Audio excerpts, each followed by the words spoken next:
How's it going, everyone? Welcome back. If this is your first time here, my name is Edgar and this channel is about personal finance, real estate investing, stock market investing, and personal development. So if that is something you want to learn about, make sure you are subscribed. Today we're going to be looking at the things you can buy that will help save you money and even make you money over time. I know that in general, many people say you should spend as little as possible and avoid buying anything you don't really need. But there are things out there that might seem like unnecessary purchases, but once you look at it more closely, you begin to see how spending some money upfront can actually save and make you money in the long term.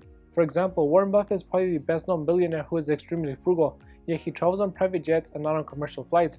So why is it that someone who is clearly against wasting money on luxury things travels on private jets and not on commercial flights? Well, the reason is because private jets offer many benefits you can't get with flying commercial, and the biggest benefit by far is all the time you get back when you fly private. When you fly commercial, you have to drive to an airport that has flights to where you're going, and if you live far from the airport that can take a few hours, then you have to check in and go through customs. Plus, you also have less control over flight delays, whereas owning a jet, you can drive right up to your plane and be wheels up in a matter of minutes. And because private jets are smaller than commercial planes, you can land them in smaller airports, which means less driving and more time saved. Warren Buffett has said he can buy anything he wants, but he cannot buy more time. So the reason people like Warren Buffett have private jets is because the time they are saving from owning private jets and traveling that way is worth more than the cost of owning and maintaining a plane. However, unless you plan on buying a jet sometime soon, this example doesn't really do much for you. So instead of using examples like this one, we will look at everyday items that you can buy that will help save you money and even make you money over time. The first everyday item you should buy is a coffee maker. It's no doubt that we love coffee, but many people are spending way too much on caffeine. One article from Fox News said millennials are spending more on coffee than on their retirement plans, and then a different article said 1 in 3 young Americans spend more on coffee than they invest. Now, I'm not going to sit here and tell you never to drink coffee again, although if you did stop drinking coffee altogether, you could be saving a lot of money. But if you're someone who enjoys their morning coffee or even needs that morning coffee, you should look for ways to save money, and the way you would save money on coffee is making it at home instead of buying it from places like Starbucks, The Coffee Bean, or Dunkin' Donuts. Depending on where you get your coffee and what you order, you could be paying anywhere from $3 all the way up to $5 and sometimes even more, and that's not even considering anything else you might get like a donut or a cake pop. Then I know many people who will go and buy their morning coffee at Dunkin' Donuts, then go get a Frappuccino from Starbucks in the afternoon. And even if you only spend $20 per week on coffee, that's still over $1,000 every year. And if someone were to spend that much on coffee every year from the age of 20 to the age of 60, they would have spent over $40,000. Now what if instead you invested that money at an 8% rate of return? Well, by investing $1,000 every year from the age of 20 until the age of 60, you will have over $300,000. So instead of spending $3 to $5 on buying coffee every day, you can buy a coffee maker for $20, get some coffee filters for less than $2, and some coffee beans for less than $10. And now you can make your own coffee for a tiny fraction of what it was costing you before. And within 2 weeks, you will have made your initial investment back, and from then on, everything else you can save can be considered profit. The second thing you can buy that will help save you money over time are rechargeable batteries. I switched over to using rechargeable batteries some time ago, and once you begin to add up how much you spend on batteries, it's actually quite a bit of money. Just look around your house to see how many things use batteries. Everything from TV controls to your kids' toys and even small tools run on batteries. And even though nowadays there are less things that run on batteries, there's so many items that require batteries, and a pack of batteries like this one will run you around $16. But for a few dollars more, you can buy some rechargeable batteries and never spend on batteries again. Now, if you don't go through batteries as often as I do, then you might not notice a big difference. But even then, by your second pack of disposable batteries, you will get your initial investment back on the rechargeable batteries. However, if you do go through batteries a lot, then you will notice quite a big difference in how much you're spending. And in this case, spending $5 more on rechargeable batteries can very easily save you 10 times that. But saving you money isn't the only benefit to using rechargeable batteries. Another benefit is the convenience they provide.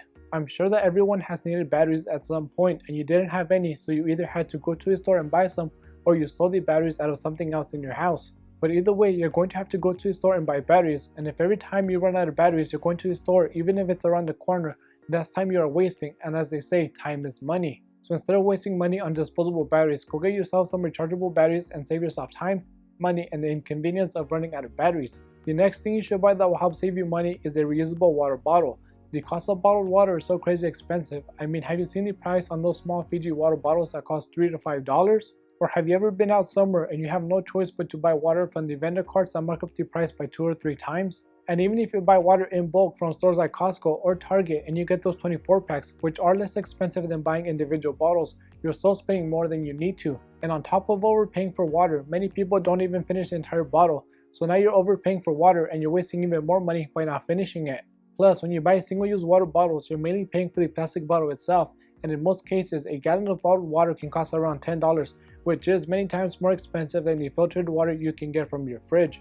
I mean, you can easily find a reusable water bottle for as low as $10 or $15, and you can just fill up before leaving your house, and then you don't have to worry about overpaying for water. Plus, when you carry your own reusable water bottle, there are many places you can get water for free. For example, most people have water coolers at work, and just about every restaurant will give you water for free. So whenever you're at work or out somewhere, you can enjoy free water, and all you have to do is bring your own reusable water bottle. Now, the next item you should buy that will help save you money are heavy-duty shopping bags. And for those of you who don't live in California, this might seem pretty odd.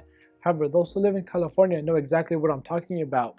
But for those who are not from California and have no clue what I'm talking about, I'm referring to Prop 67, where in late 2016, the state of California banned the use of single-use plastic bags. Before this law, places like grocery stores and pharmacies would provide you with those thin plastic bags that were free, and that you would end up using as trash bags or for other random things in your house.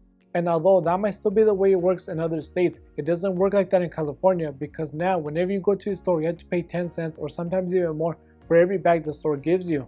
And if you're like me, whenever I would go to a store, I would forget to take my plastic bags, so I always found myself having to pay for more bags at the store. Or I would use the plastic bags I bought for something else around my house, and again, I would end up paying for more bags at the store. So if you live in California and you find yourself paying for bags every time you go to a store, just get yourself some heavy-duty bags and never pay for plastic bags again. The next thing that will help you save money are solar-powered outdoor lights, and the reason this is on the list is because all houses have some type of outdoor lighting, whether it's a light by your front door, motion sensor lights around your house, or string lights in your backyard. And the way most of these lights work are by being wired into your house or being plugged into an outlet. And although most times they don't use as much electricity as other things in your house, they still consume electricity, which you are paying for. So instead of buying outdoor lights that are wired into your house, you can buy solar power lights, and this way you get to benefit from free solar power. Also, whenever you are installing outdoor lighting for your house and there isn't any power lines where you want to put those lights, you will have to pay an electrician to install power lines and connect everything, which can be expensive. For example, if you want to install some lighting around your backyard, it would be very expensive to pay someone to dig a trench all around your yard just so you can have some lights on your fence. So instead of doing that, you can get some solar lights that you can screw into the fence yourself and you can get the same effect. Or if you want to spruce up the outside of your house, you can very easily do that by adding some solar lights to your front steps, your flower garden, or your deck. So not only will you be saving money on your power bill by using solar lights, but you will also save money by not having to pay someone else to do all the work that is required for outdoor lighting that is not solar powered. Then another great way you can save money by taking advantage of solar power is by installing solar panels on your house. However, this would only benefit certain people. For example, if you're someone who works from home so you always have the AC running, then you have all the lights in your house on, plus you have an electric car that you charge at home, then having solar panels on your house could be saving you a lot of money. But if your house is empty most of the day so the AC and the lights stay off, then you're most likely not using a lot of power, which means your power bill is most likely pretty low. So in that case, having solar panels on your house is most likely not worth it. However, since putting solar panels on your house normally requires a big upfront investment, and this video is about how you can save money by making small investments, I will not go into detail on solar panels, but if you think they will save you a lot of money, then you should look into them. The next common everyday item that you should invest in that will help you make money is a good personal finance book. There are many great personal finance books out there and they all have great information, and reading one of these books alone can change your entire personal finance perspective. And some good books for you to consider reading are The Richest Man in Babylon, Think and Grow Rich, and my personal favorite, Rich Dad Poor Dad. The reason I like Rich Dad Poor Dad so much is that it was one of the first books I read that had to do with personal finance or business in general. And that book was what really got me interested in learning more about good money management and made me want to get into business. Regardless of whether you read Rich Dad Poor Dad or a different book, the point is spending $15 on a good book can be life-changing. And even if you only learn one thing, that one thing can make you thousands if not hundreds of thousands of dollars over time. Even though everyone wants to be investing in the stock market or in real estate, investing in yourself can provide you with much higher returns than a stock or a piece of property ever could. So with that being said, these are 6 everyday items that you can invest in that will help save you money and even make you money over time. And the best part is that everything I mentioned in this video are inexpensive items that anyone can afford, and those items will pay for themselves within a short period of time. So with that being said, if you enjoyed this video or you found this information helpful, it would really help me out if you hit the like button and subscribe. Thanks for watching, and I will see you next time.